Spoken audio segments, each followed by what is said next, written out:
Now Pedersen to blast all that. Hits Provo. Diving save. Hart as he flashes across. Briere sends up Carl. Side of the net. Deflected. Score!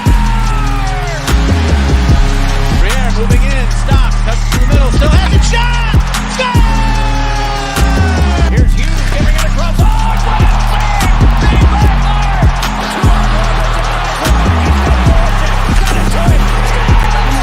He's an angle. Short-handed mid.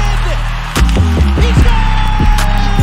Up top, cruising is Provorov. He scores! Ivan Provorov! What is going on, everyone? Welcome back to the Flyer Up Podcast. I'm your host, Amedeo and Grassia, along with my partner, Chris Maher. As always, we live stream on TTP Sports, Flyers Fan Mania 93, and the Painted Lines, and a bunch of other Twitter channels. My Twitter channel, the Flyer Up Pod Twitter channel, the TPL Twitter channel, and also Chris's Twitter channel. Also on Facebook as well. We're on a lot of pages. So if somehow you don't find us live, just a few. Just a few. We're also going to be on Apple, Spotify, wherever you listen to your podcasts at. So a lot of things going on in the Flyers world, back-to-back wins over the Edmonton Oilers and the Vancouver Canucks. And I know the elephant in the room that we're going to talk about in a little bit as well. Just like it's just a difficult situation entirely going on with the Chicago Blackhawks. So we'll get into that in a little bit, but we're going to start with the Flyers talk and then get into the Blackhawks situation. So, and just also, before we even get into everything as well, just like forewarning, if you're sensitive to this stuff and you don't want to listen to any of the Blackhawks situation, definitely I would just recommend just turning off the live stream if you are sensitive to that stuff. So just forewarning for that situation. Yeah, or if you listen to the post live version, you can skip through it. If anything, put a timestamp in the description and just go from there, because it's a very tough situation, but a lot of things happening, and yeah, it's 2 good wins for the boys. So, yep. Yeah, so to get into these 2 victories, so it started with a back-to-back Wednesday and Thursday matchups. The first one with the Edmonton Oilers, the Flyers beat them by a score of 5-3. Then the recent matchup yesterday against the Vancouver Canucks, the Flyers beat them by a score of 2-1. Goaltenders standing out in both games. Carter Hart, Martin Jones, especially yesterday, I would say stole the game for the Flyers, especially when they didn't have their best second period possible.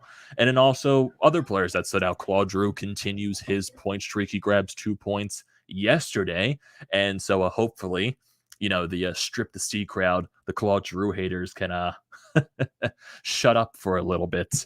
I think that's something that seriously, put a sock in it. Like, like, dude, the guy's on fire. Like, and wouldn't you kind of like? Did anyone kind of expect it too? Like, he's playing in a contract year. Like a contract year. I asked Jason Martinez the other day, and I'm like, Jace, like, it seems like there's something with G. He's like, yeah, he's like goals equals dollars. I'm like, that's perfect. Like, he's in a contract year. He's playing good, and you know, I mean, he's got that swagger to him, and I think he knows it's time for the Flyers too. Yes, exactly. And for the people that says, oh, he's only playing good because it's a contract year, I was like, what? Like, that is your only explanation? Oh, that's the only reason why he's playing good. I've ever heard. That's the only reason why he's playing good, because it's a contract year. I'm just, yeah. What? And it's like, I feel like it's more less there's some Twitter crowd of G haters, but I feel like it's more. I feel like a lot of it's more Facebook. It's definitely more Facebook. It's Flyers more Facebook is worse. Twitter. It's worse than Facebook Twitter. Is horrible. Like, absolutely, like, just terrible. No, dude, I was part of this Flyers page. I think it was after the home opener or the game against Florida. I couldn't remember which. I forget the name of the page. I left it like after this stupid comment or like post that I saw. I was like, I think it was after the the first game. I think it was at Drew. Trevor. Oh, really? Mm-hmm. Trevor. His cousin's G, yeah. Oh, interesting. Yeah. Writer for Nitty Gritty. I think Trevor's watched my stuff before. I remember, I think he was in a couple. I think I actually went live with him on Instagram a couple times. Oh, I did not know that. Yeah. But also that going back to that post that I saw on Facebook, or also what Joel Fairmeme says, you mean Meta. They changed their name of the company. I forgot about that. I'm trying to it was the post was, oh, the Flyers game today, like, be prepared for that the entire season, everyone. Just, they start off hot, then they go cold, and then they have to fight their way back. It's going to be like that the entire season. Terrible goaltending.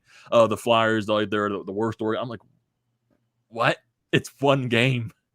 It's one game, and you're summarizing your season. Oh my God. It's just like, I left that group, and I'm just like, I'm staying away from Flyers Facebook. It's just like, I haven't touched that like since, but it's just like, it's bad. It's worse than Twitter. But going into these games, more on the positive stuff. So even going back to the Edmonton game, you got Cam Atkinson potting in a couple of goals, Claude Giroux also getting on the score sheet as well. And then just, I would say the one negative from the most of these games is undisciplined. They're still giving up way too many penalties. I'm still giving credit to the penalty kill squad. They've been electric with killing all the penalties that they've been taking, but still, even though you want some of the penalties, yes, they are definitely soft, like the one against Lindblom last night for that holding. I know there was a couple in the Edmonton game that you could consider soft, but they still took the penalties regardless. It is what it is, and you put yourself in that situation. Also, taking that penalty at the end of the game yesterday, what was it, Provorov with the tripping, it with a minute and 30 left. It's just and like, then you had Garland standing there with Besser to his left, wide open, and Jones made the save with his noggin. It was like, dude, I was like, holy shit, like Martin Jones, like, dude, he's 7-1-1 in that building. Yeah, he's electric versus his hometown team. Yeah, electric. He's fantastic. And we got a question here from good old Sean Fitzpatrick. How you doing there, Sean? Chris, when does Ryan Ellis return? February of 2022? No, I mean, at this point, it's looking like week to week, but they're updating it every day to day. So, if Ellis can play against Calgary, that would be fantastic. But it's weird. It's like this entire start of the season is without Kevin Hayes and 3 games without Ryan Ellis, and you're 2-1 without Ellis, your number 2 D-man, one of your best defensemen, out indefinitely. Could you imagine? Again, they're playing unbelievable. And, if there's one guy that honestly I think nobody has honestly talked about, it's Brassard. Like, he's playing such a good, just like north-south, very physical, winning puck battles, pretty good in the face-off dot, has good chemistry with Farabee and Atkinson. And obviously Atkinson is just firing every puck that comes on his stick, which is fantastic.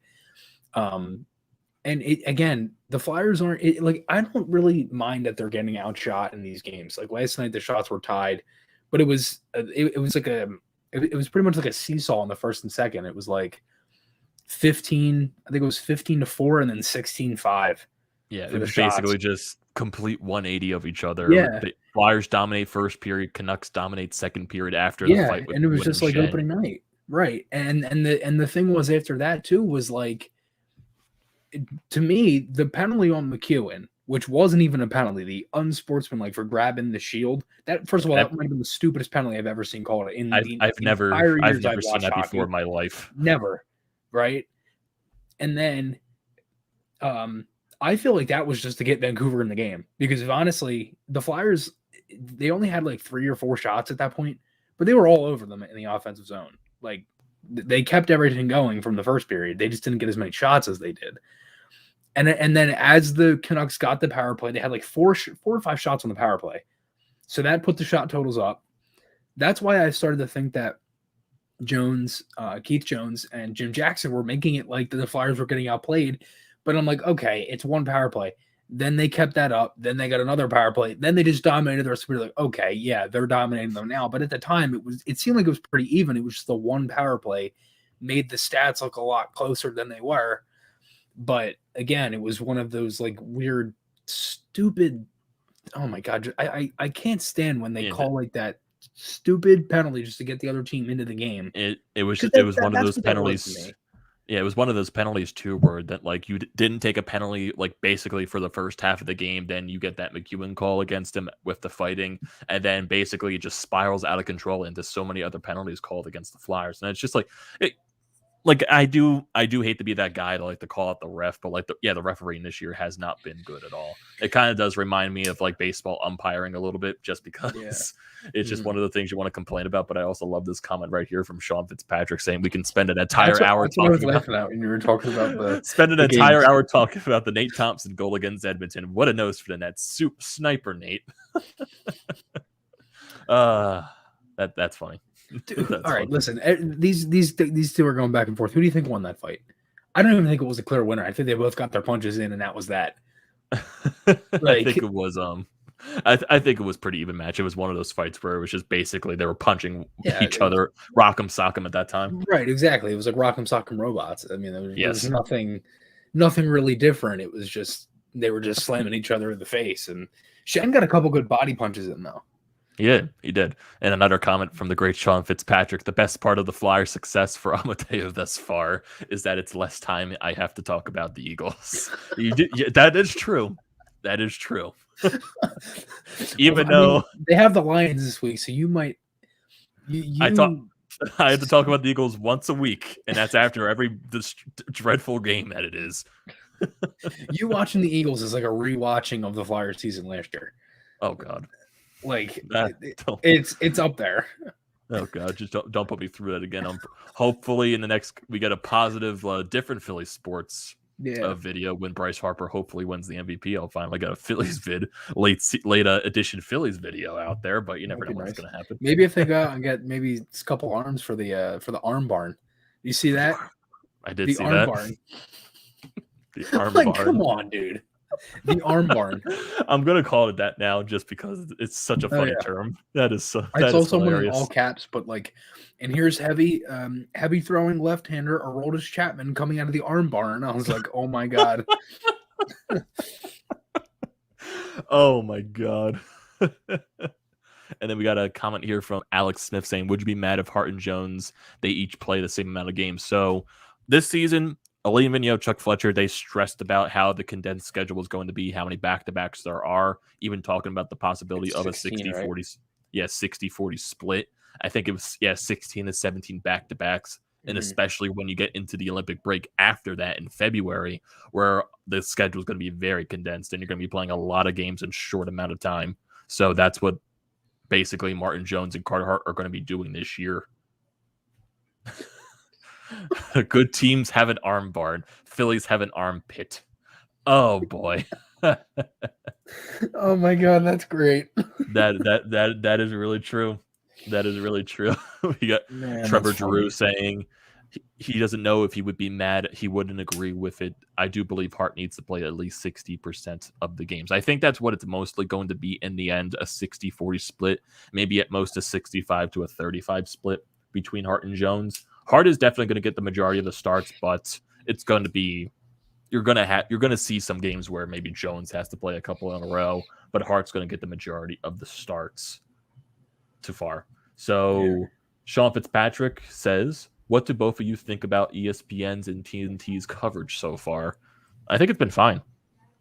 And it's nice to see the NHL actually get covered on 2 different national networks. Yeah.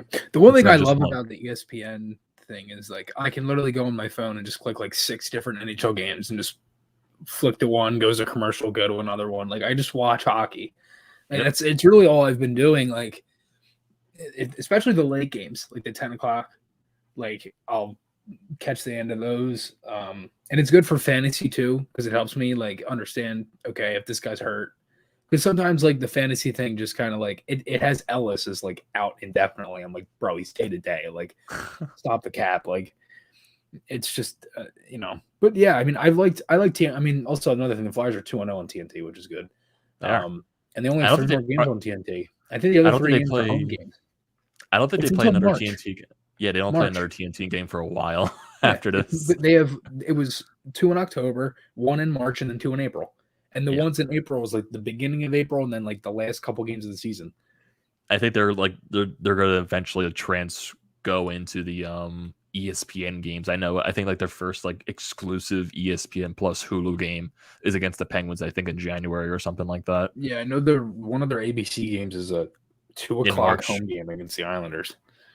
And I think they also have a road game against the Hurricanes as well. I think on a Saturday. Yeah, isn't that game like 5 though? Like I think it's weird. I think it's a 3 o'clock game. 3 o'clock. Yeah, 3 o'clock. That's right. I think they have a To review, Ellis is out until February 2022. Good old Sean. Could you imagine? Oh, that would suck. But hey, we got the best replacement in the world, Justin Braun. Justin Braun has been absolutely, I would say, electric being on that first pair with Provorov, and Justin Braun's actually is having a really good season right now to start it.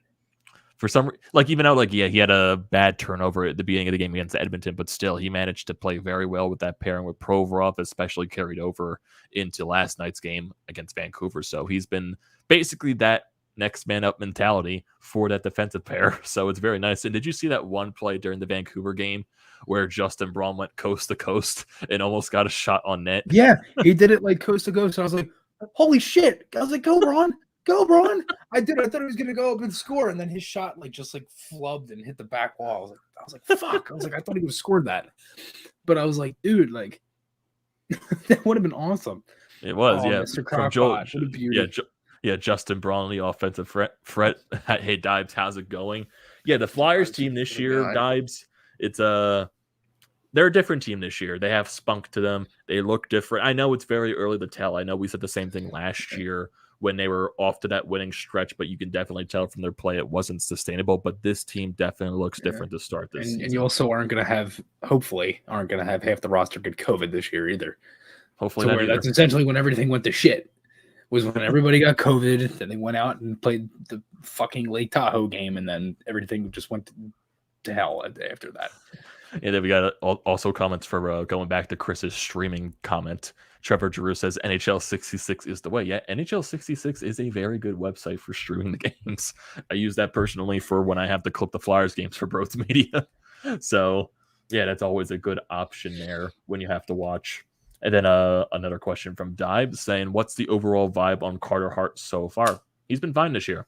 He's been very, the first game against the Canucks was shaky, but basically he has been solid every way through. He's been fantastic, yeah. Yeah, he's been very solid.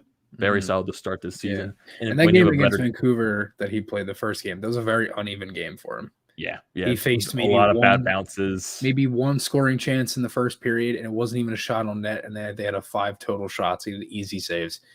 Yeah. The next period, it was I think they had 16 shots or something, 18 shots. They scored 4 times. One of them was from the freaking corner.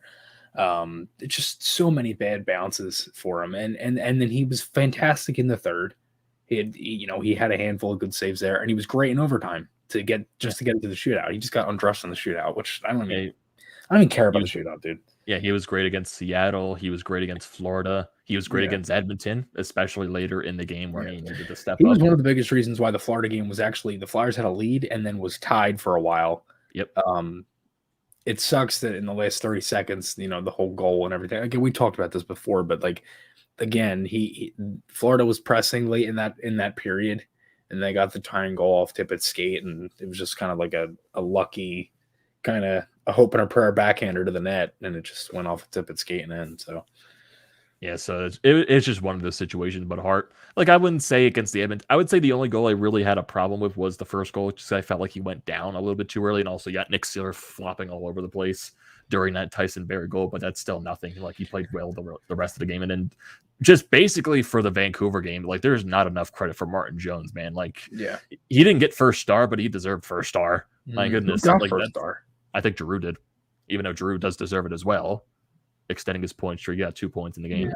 Yeah, I thought you had a good game. This is the thing. I haven't even looked at points. I'm going to do this now and have a live reaction to. I think he has 8 points to start the season. Couturier has 9. I think Couturier leads the team. I like hearing that. It's funny because Coots got his first legitimate goal last night. The other 2 he had were empty netters. I said that in my video. I was goals any way you can. Scored. I was like, yeah, technically I'm right because he, hasn't scored on it. Atkinson leads the team in goals. Farabee kind of has dipped down a little bit. He had that real real hot start to the season, but he hasn't played bad either. That line's been good, and obviously Atkinson's put up points. They had a 2-on-1 later in the game last night. They just couldn't connect Broussard and Farabee. But for Farabee, he's also been really good on the penalty kill as well, poking the pucks, getting him out of the zone. And that's one thing I wanted to bring up on this episode too, was the fact that one guy that I think's looked really good on the PK, and even though I think the PK's actually looked really good since the first game of the year, is Farabee. Like, again, he's always been a good defensive forward. He pretty much plays like a center to begin with. And then you put him on the penalty kill. Like, he had that play last night where they tried for a saucer pass. He just knocked it with one hand on his stick. It went out of the zone. Like, the way he intercepts passes, he reads the play. He's like 2 steps ahead of you before. So, again, I think defensively he's looked really good, and he's one guy that I've really liked. He's definitely taken a step forward with the penalty kill. Provorov's looked fantastic too. Oh, yeah. He's done nothing offensively. But he's still playing. I think that's also credit to not having Ellis on his pairing, but still, Provorov has been really solid to start the season. Like, he's quietly been having a good season. Right. He's got an active stick every time he's out there. Braun's playing with him, obviously, since they did it so much last season. Braun has really helped the two of them, and that pairing's actually really settled things down. Jace Martinez had said on Flyers Daily, which is another good point, that when you don't hear a defenseman's name, they're playing good. He's like, it's similar to like the NFL, like with the offensive line. Like, if you don't hear the guy's name, they're playing good, and that's a good thing to see from the Flyers, is when you have Braun having to have a basically fill in that pairing, and then you're like, oh great, you got Justin Braun going back, and the pairs are all mixed up, and Braun playing first pair is scary to some people, but I think Braun and Provorov have both played really well. The pairing, again, like it's not even like the fact that they've done anything like crazy. They've just played solid hockey, and that's what I want from the defense. Like, that's what I want from Ristolainen. I thought that Sanheim-Risto pairing, that was their best pairing last night out of all the games they've played. There was one play where they looked a little iffy, and it was a Tyler Myers chance where Besser like essentially walked in and Ristolainen just looked at him for a minute. Yeah, on the 4-on-4. Then you got Besser doing the little between the legs going behind the net. He honestly should have wrapped it around, but no, he decided to hand it off to Myers, who just I thought he was going to do the same thing. I don't think he had a shot for it, because there was 2 guys there for the Flyers and found Myers. And I think Jones got a piece of it. He did.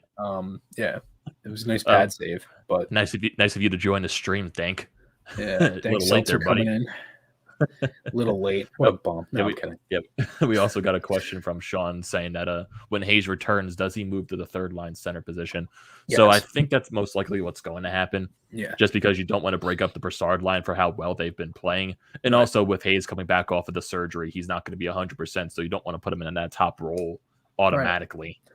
No, exactly. I mean, if you're thinking about it, the number one concern is the injury. You don't want to give him too much ice time, and you want to kind of ease him into everything. And then obviously, as you said, the line with Broussard, Atkinson, Farabee, they're playing fantastic, and you keep them together. There's no point switching them up. But and honestly, even if Hayes continues to get healthy, if that line's still playing well, don't break it up.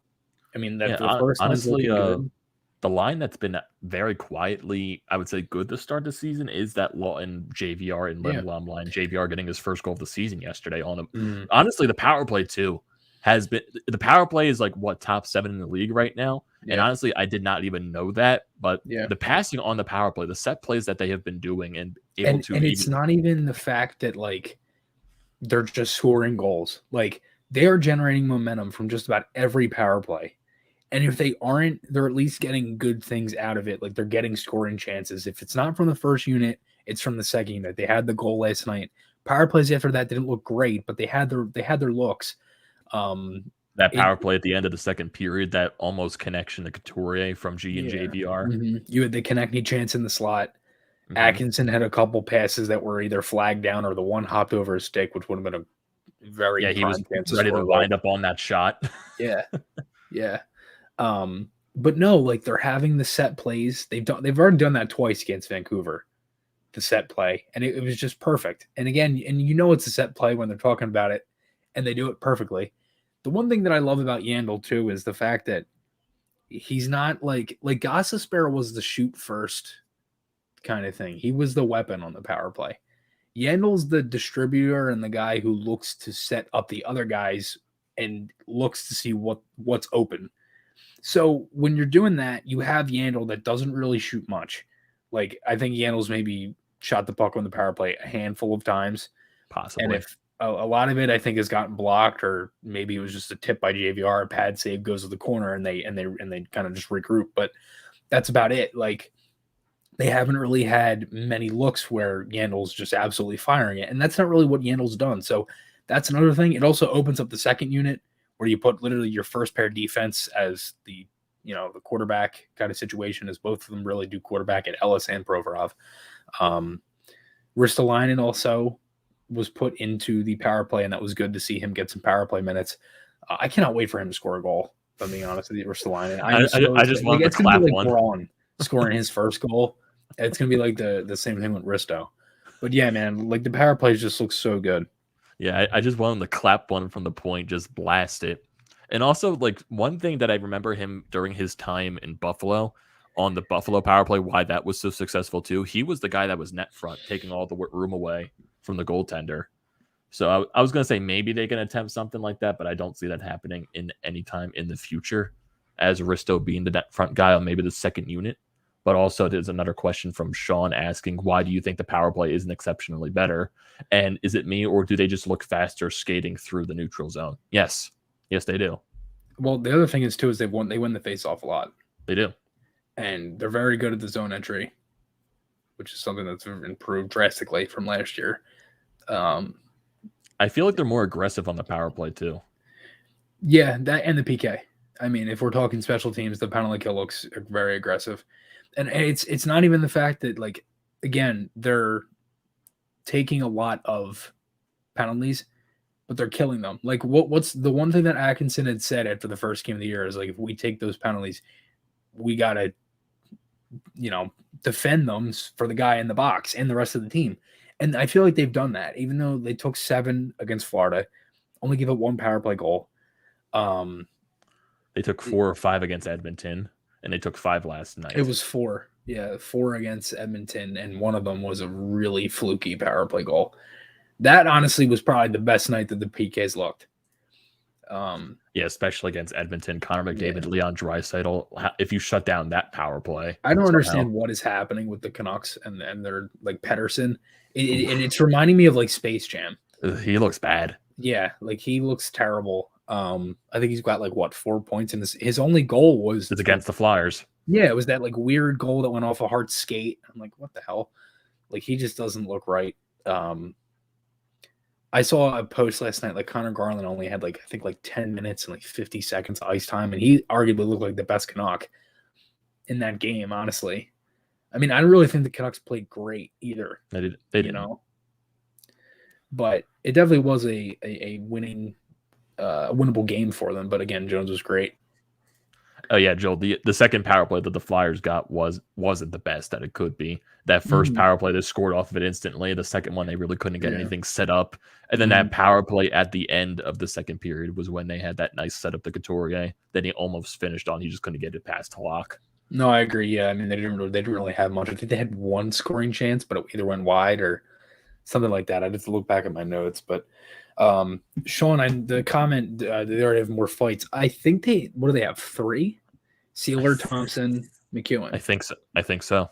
Yeah, and they've had a couple scrums, and I'm waiting for Risto to get into a fight. I'm waiting for that, so he just absolutely pummels someone. Mm-hmm. Yeah, and again, I've really liked Ristolainen's play. Like again, it's not like the fact that he's like. I just think people just look into the guy way too much. You know what I mean? Like they just look for him to mess up. And it just at the point it just gets so old where it's like if he makes a good play, like if I'm gonna talk about Ristolainen, you gotta, and I've said this before, like you gotta talk about the good things and the bad things that he brings. And there was just one shift last night that I saw that he didn't look great. But yeah, I mean joking which they selected Patrick. Peter bum. If for people that are listening to this on Apple, Dank Seltzer just commented that Vancouver is choking and wishing they selected Nolan Patrick over Elias Pettersson. And it's funny too if you think about this. So for the Ryan Ellis trade that sent over Patrick and Myers, so Myers hasn't played in a little bit just because he's been healthy scratched. Nolan Patrick, I think he's only had 1 point so far in the games that he's played with Vegas, and Ryan Ellis hasn't played just because he's been day to day for the past like week and a half. That's just like, well, that trade is something. No one's really playing. Well, even Ellis was good when he was playing, but just now he's not in the lineup. And I guess that's something with Ryan Ellis too that you're just going to have to expect because he is a guy that does get injured a little bit over his time, especially with Nashville. But he's a guy that plays through injury. He'll miss some time. Maybe he'll have these instances where he's day to day. He's going to have his maintenance days, but I think in the end, Ryan Ellis is going to be very beneficial to this team. Hopefully, he does come back on Saturday. I would like to see Ryan Ellis in the lineup again. And also, we got Soto saying that he's waiting for Ristolainen to have a Gordie Howe hat trick. And then Patrick got injured again too, so it looks like Vegas traded glass for glass. Oh, that's a nice comment there from Dank. So right now, except for Phil Myers, everyone involved in that trade is right now just not playing or they're injured. So it's well. So going into the game against Calgary, but actually just talking about Martin Jones more because I just like he played too good yesterday just to not talk about. And I feel like we haven't brought him up enough for the way Vancouver played in that second period. And also just there was one play, I think it was on one of the Vancouver power plays. It was Halak like saucer past the JT Miller while the Flyers were on a change and he just clapped it. And there were also a lot of chances too where Vancouver just missed the net. And it felt like the same way with the Edmonton Oilers too. A lot of chances that they missed the net.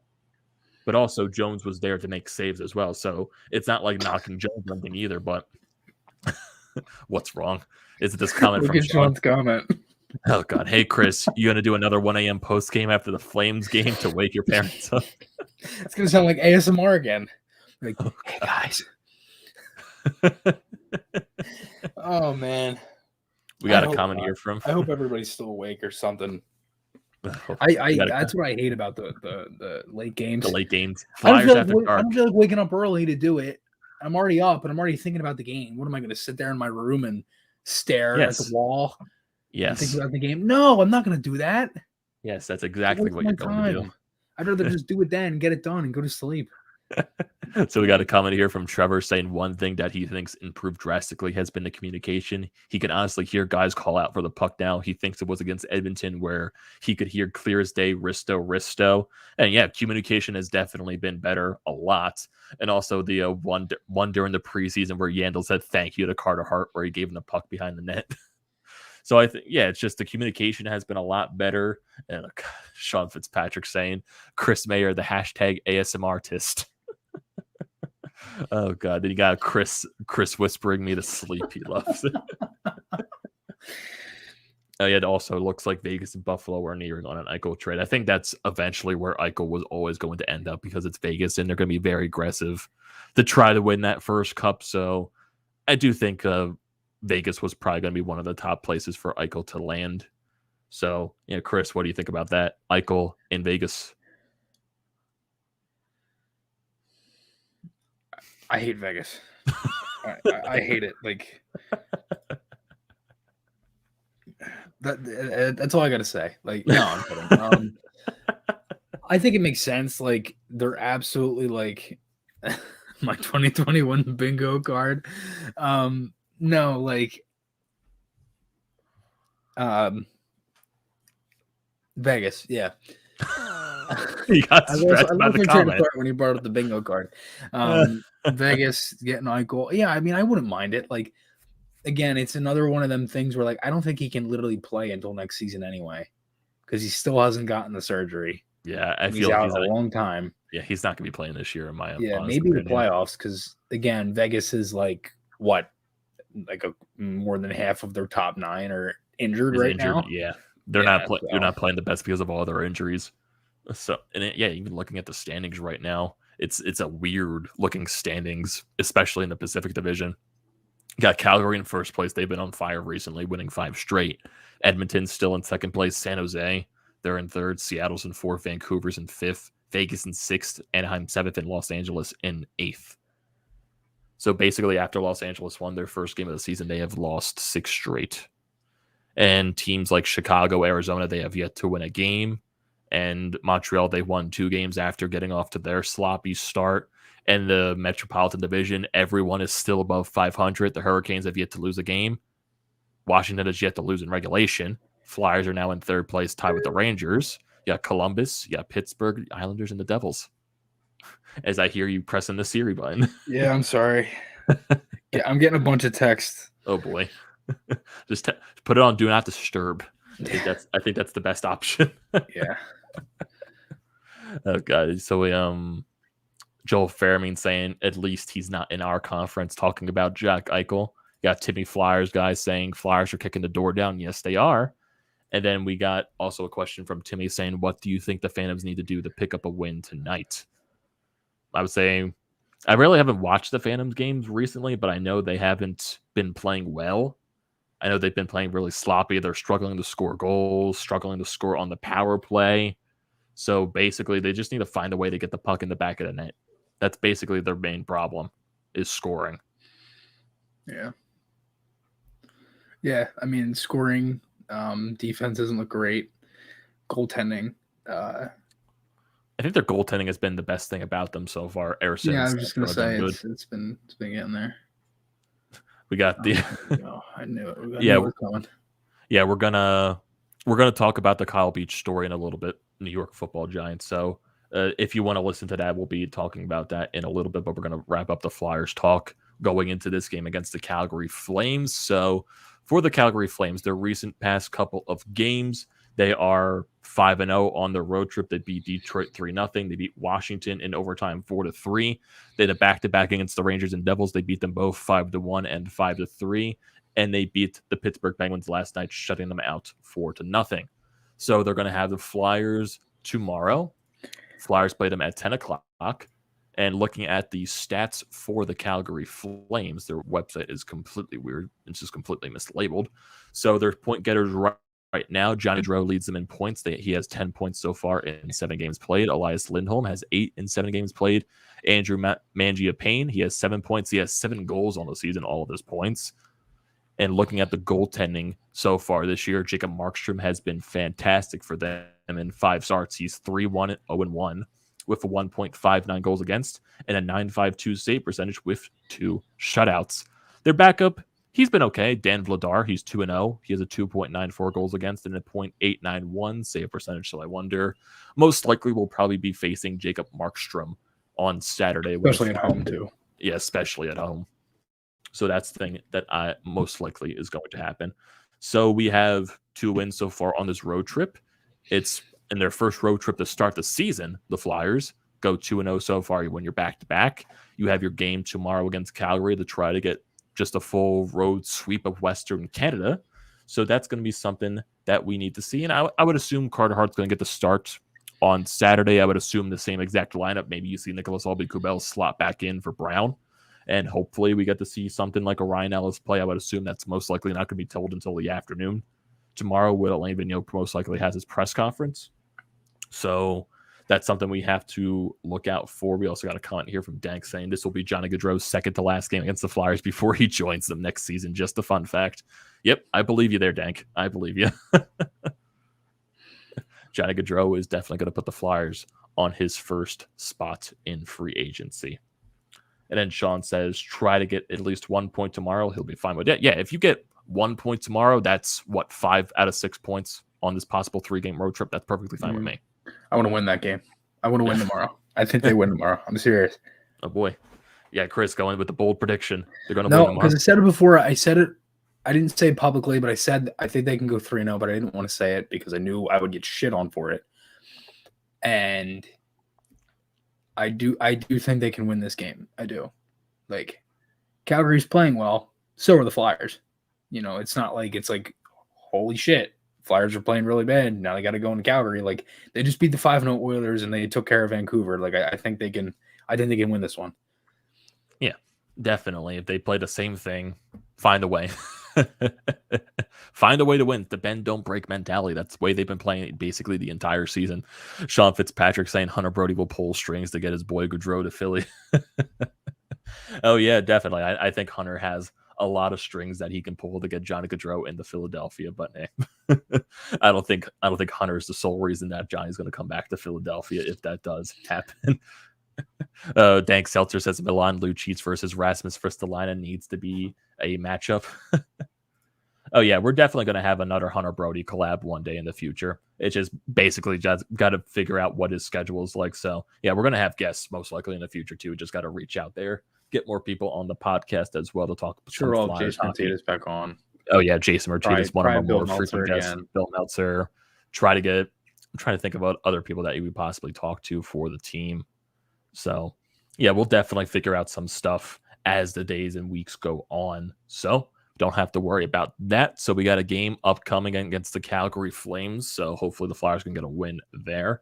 So to, I guess, get now to address the elephant in the room, which is the biggest news that's been happening in the NHL this week. And it's basically made it really hard to be a hockey fan in general this week, is the situation that is going on with the Chicago Blackhawks, Kyle Beach, just everything that is going on with the sexual assault scandal. It's a very difficult thing to talk about, just a difficult situation entirely. So like I said in the beginning of the podcast, if you are very sensitive to this subject and you don't want to hear about it, so I don't blame you entirely if you want to leave the stream right now or just stop listening to when you're listening to this on Apple or Spotify.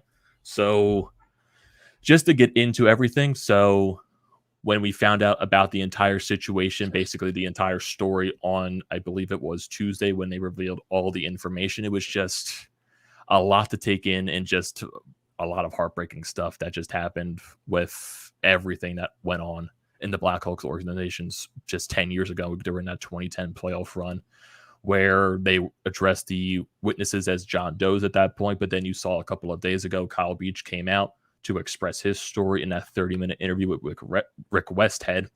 And it was just, it was a very gut-wrenching interview.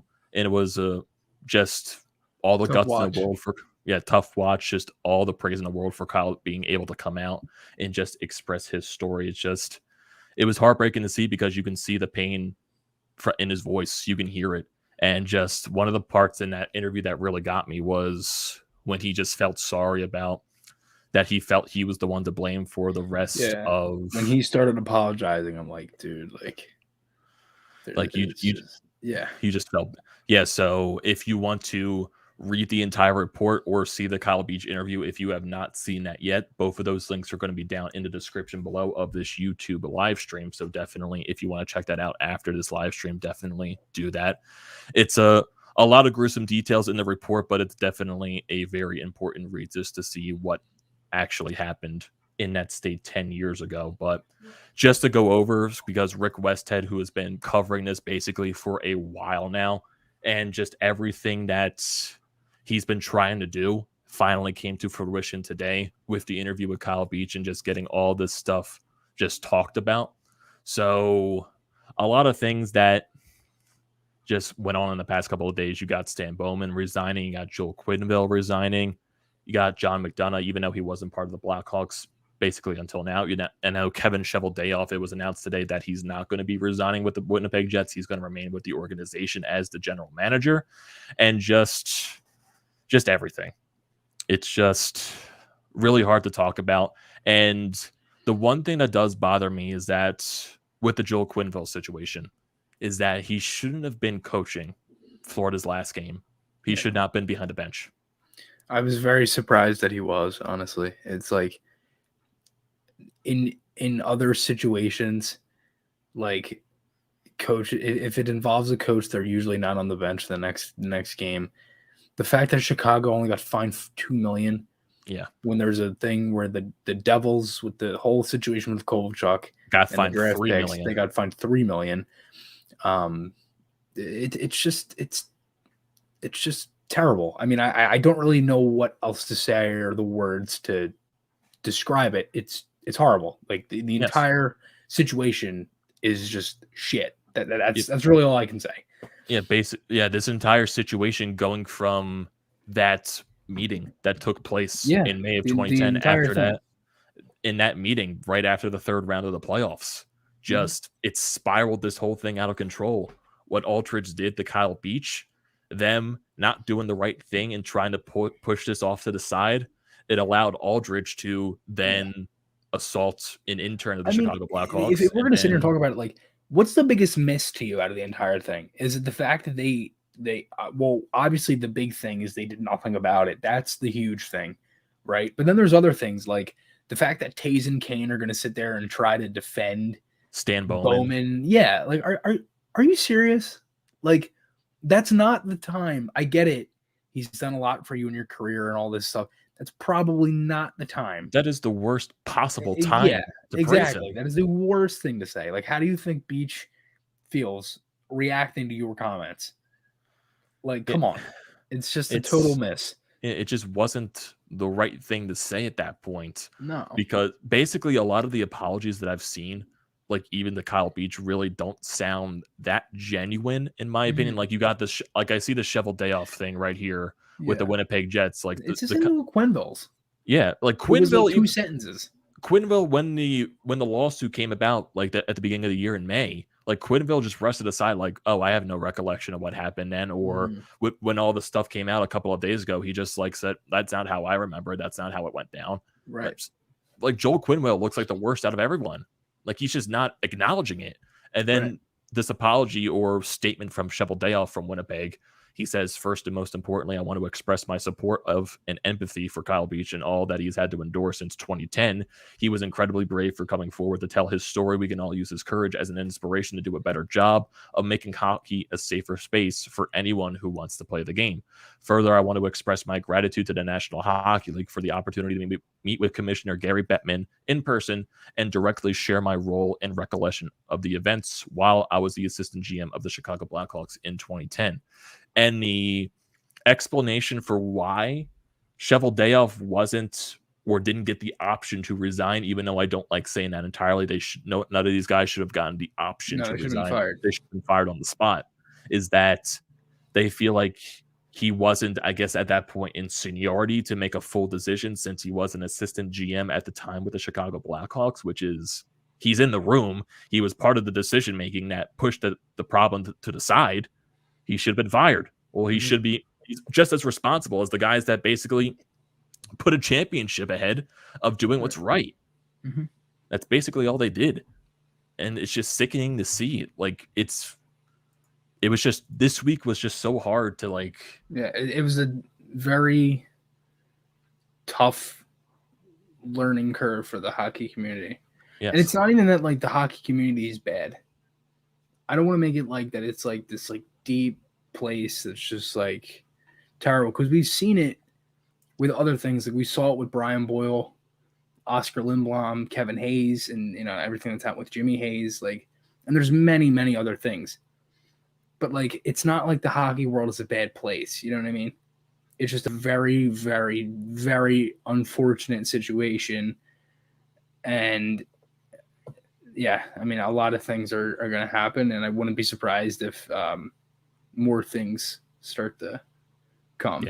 Yeah, I do feel like there are more things that are going to come, because the Wilkes-Barre Scranton Penguins, the minor league affiliate of the Pittsburgh Penguins, I think they just got a lawsuit filed against them for sexual assault as well. So I think that was something that happened, I think, last year or in 2019. So I guess when everything wraps up there, we'll find out everything that happened at that possible time. But it's just, even listening to the Kyle Beach interview, just for discussing what, like, even talking about the guys that were in that meeting during the time, like he said, there's no possible way that Joel Quenneville did not know, or like he didn't know what happened during that point. And there was also a couple of Blackhawks players that were on the 2010 team that said everyone in that locker room knew what happened and we didn't do anything about it. Yeah. So, like, I know, like, some people want to use the excuse of Jonathan Toews. He was 22 at the time. He was so young into his role in the NHL, but I can understand that argument, but at the same time, you are the leader of your team. You should be able to help one of the guys that is on your roster and find a way. But the team entirely, they just put even though I do feel like it's more put onto the front office and the coaching staff because they're the ones that made the decision, but they put winning a Stanley Cup ahead of doing what's right, and that is the entire problem with this situation. It's just for what Kyle Beach has been through his entire life, and that decision to put this entire thing to the side and not worry about it, and basically making Kyle Beach feel like he was alone, that he didn't matter, then allowed Aldrich to then assault an intern of the Blackhawks. Yeah. And then when he was eventually let go of his job with the Blackhawks, he then assaulted a high school student at Michigan. And then, not surprisingly, he got arrested for that. So that should have, put some insight to the Chicago Blackhawks organization there. Yeah. I mean, his name's getting taken off the cup. Saw that. They came out today from Frank Rally. Yeah, I saw that. They're taking his name off the Stanley Cup from 2010. So, yeah, that entire thing now is just going to be. It's just a horrible situation that happened, and sadly, the NHL, it's the Blackhawks mainly let this happen, and it let it spiral into this terrible situation that they let Aldrich do all these things just for not doing the right thing. And for Quenneville, he basically said, I don't want to ruin team chemistry. I don't want to, we got this far in general. I don't want to ruin the team chemistry, and we're this close to winning a Stanley Cup. So let's put this to a side. I don't want to worry about this right now. And it's just, it was wrong. Yeah. And they made the wrong decision at the worst possible time. Yeah.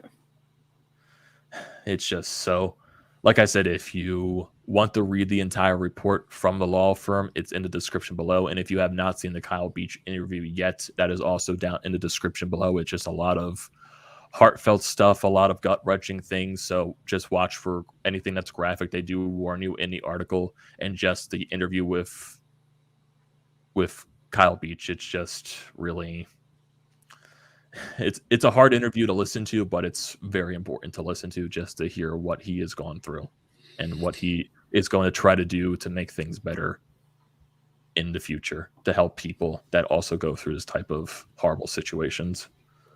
And like also with the NHLPA, they made him feel alone. It's just an entire horrible situation, and I'm just truly sorry for what Kyle Beach went through, and hopefully he finds a way to find this process to heal and to try to get better. Mm-hmm. Yeah, I mean, the entire thing was it's a terrible situation from everything from when it happened to now, and he himself said the healing process is just starting to begin. So hopefully he can take steps in that direction, and maybe we see more of a change in the hockey community and things like that too. Yep. And yeah, I just, like, me myself, I don't like talking about negative things entirely, but this is something that's just like bigger. No, I don't either. It's something that's just it's really important to talk about, and then especially that we're like even though we're our Flyers podcast, we also talk about the NHL as well. Right. And this is something that's just bigger. It's bigger than the Flyers at the moment. Yeah, it's bigger than the Flyers. Than legitimately any NHL game that's on tonight. Like anything, yeah. It's horrible. I mean, it's really been the sour spot of this entire week through the NHL and what's happened, and with all the games going on and things like that. It's just a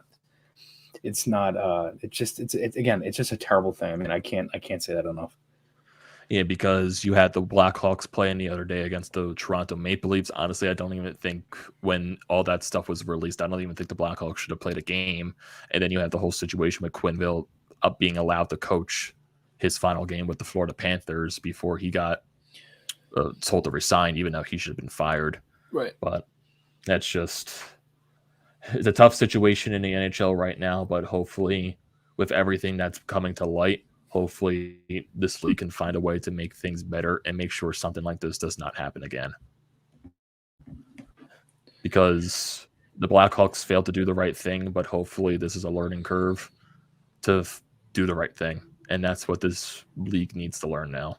Because I know, like what Chris said earlier, hockey is not just like there's a lot of like small things in hockey culture that people definitely do not like, but it's just that some of these things just sucks. Yeah. And it just sucks to see what Kyle went through. So before we end off the podcast here, we got a couple of comments to get through, but we also got a donation here from Chris saying, "Let's go Fly Boys. Love me some Can the Man. Quick question, fellas. How's my boy Morgan Frost looking? Keep up with the great working. Let's get fired up, baby. I'm pumped, and it's Friday as well. Hell yeah." Thank you for the donation, Chris. And yes, definitely, I guess just ending off on the Blackhawks discussion before we end off this. Yeah, it definitely was a rough donation timing, but it can't be helped. So, yeah, definitely Cam Atkinson has been really good. Morgan Frost, he's been struggling a little bit with the Phantoms, but the entire Phantoms team they're struggling right now. So, yeah, thank you for the donation, Chris. So I think this is going to do it for this edition of the Flyered Up podcast. Thank you, everyone, for joining, talking about the Flyers, and for everyone that wants to see anything that's going on with the Blackhawks. All that stuff is down in the description below, so definitely do not forget to check that out if you are going to. So thank you for joining. You can follow us on our different accounts. YouTube, me for TTP Sports, Flyers Fan Mania 93 for Chris, the Painted Lines. Follow them everywhere they're at. Follow us on our different Twitter channels. My Twitter channel, Chris's, the Flyered Up Pods, also the Painted Lines. So definitely do not forget to check those out. And if you're going to want to listen to this again on Apple, it's going to be up after this podcast and live stream ends. So don't forget to listen for that there. So thank you, everyone, for joining this edition of the Flyered Up podcast. I'm your host, Amedeo Grassia, along with my partner, Chris Maher, and we will see you next time.